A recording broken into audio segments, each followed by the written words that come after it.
বন্ধুরা, আমরা প্রত্যেকেই ভালো মতো জানি আমাদের দেশে দেশদ্রোহীদের কমতি নেই। মাঝে মাঝে এমনটা মনে হয় বিশ্বের সমস্ত বিশ্বাসঘাতক ভারতে এসেই একজোট হয়েছে এবং তাদের একমাত্র মিশন ভারতকে ভাঙো, পাকিস্তানকে জোড়ো। কিন্তু তারা এটা করতে বারবার ব্যর্থ হয়, কারণ তাদের সামনে ইন্ডিয়ান আর্মি ঢুকে পড়ে। এর জন্য তারা এখন ভারতীয় সেনার বিরোধিতা করতেও পিছু হটছে না, বরং জওয়ানদের মারার জন্য এরা হাতে পাথরও তুলে নিয়েছে। এখানে আসলে পশ্চিমবঙ্গকে নিয়ে কথা হচ্ছে, যেখানে প্রায় 150 মতো মানুষ ভারতীয় সেনা জওয়ানদের পাথর ছুঁড়েছে। এখন এই পাথর কেন ছুঁড়েছে? ড্রাগসের জন্য। চলুন বিষয়টা বিস্তারিত জানা যাক। আসলে এখানে ওয়েস্ট বেঙ্গল ফ্রন্টিয়ারের 107 ব্যাটালিয়নের বর্ডার সিকিউরিটি ফোর্সকে নিয়ে কথা হচ্ছে, যারা সূত্র থেকে খবর পেয়েছিল সীমার নিকটে বিরাগ্রামে একটা টিনের ঘরে প্রচুর পরিমাণে নেশার দ্রব্য মজুত করা হচ্ছে, যা সমুদ্র পথে লুকিয়ে চুরিয়ে পাকিস্তান থেকে এসেছিল।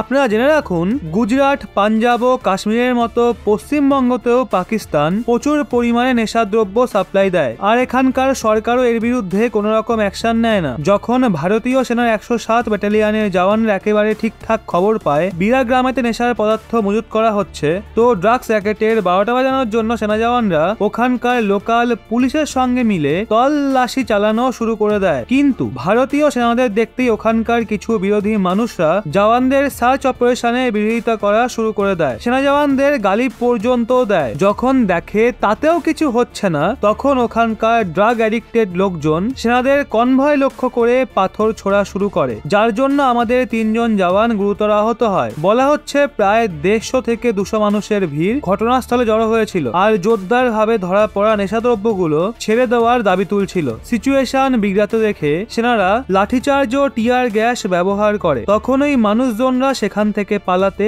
বাধ্য হয়। বলা হচ্ছে ওই ঘর থেকে প্রায় 635 কিলো গাঁজা উদ্ধার হয়েছে, যেগুলো পাকিস্তান থেকে ভারতে পাচার করা হয়েছিল, আর এখনো তল্লাশি জারি রয়েছে। যদিও এইবার সেনা ওখানকার মানুষজনকে ওয়ার্নিং দিয়েছে, যারা আমাদের তল্লাশি অভিযানে বাধা দেবে তার বিরুদ্ধে কড়া অ্যাকশন নেওয়া হবে, এমনকি নন বেলেবেল ওয়ারেন্ট স্বরূপ তাদের গ্রেপ্তারও করা হতে পারে। আপনারা জেনে রাখুন, পশ্চিমবঙ্গ হোক বা কাশ্মীর, সব জায়গাতে এমন প্রচুর মানুষ রয়েছে যারা ভারত বিরোধী কার্যকলাপ করতে ভীষণ মজা পায়। আপনাদের হয়তো মনে আছে এই পশ্চিমবঙ্গেই রাম নবমীর উৎসবের সময় কেমন ঝামেলা হয়েছিল।